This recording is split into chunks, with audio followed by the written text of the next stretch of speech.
Audience entre le haut commissaire à la prévention de la corruption au Bénin et la fondation Malher-Rossou ce lundi 6 janvier 2025 au palais de la Marina. Une rencontre d'échange initiée par le haut commissariat suite à la sortie médiatique du 30 décembre 2024 de la fondation. Les discussions ont porté sur les actes répréhensibles dénoncés par le président de ladite fondation, Yakubu Malher-Rossou. Monsieur Malher-Rossou a, à travers ses propos, jeté une crue sur des comportements qui ont, pendant longtemps, freiné le développement de notre pays.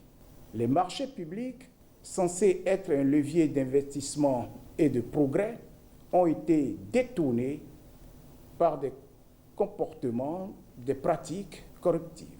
Ces dérives ont gravement affecté la qualité des infrastructures réalisées, érodé la confiance des citoyens et compromis l'utilisation judicieuse des ressources et l'efficacité des investissements publics.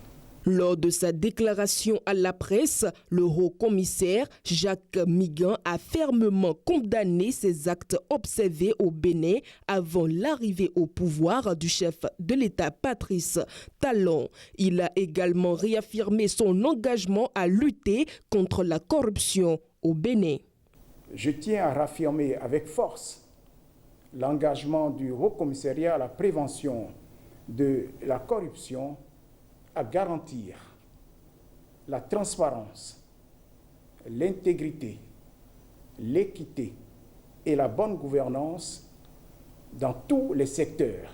Je saisis cette occasion pour rappeler à tous que de telles pratiques ne peuvent être tolérées en République du Bénin.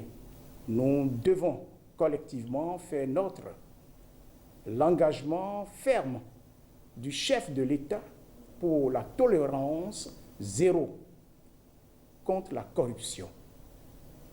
Toute personne impliquée dans des actes de corruption ou autres pratiques assimilées répondra devant les autorités judiciaires compétentes. Pour conclure, Jacques Migan a invité le peuple béninois à une synergie d'action afin d'éradiquer la corruption dans la société béninoise.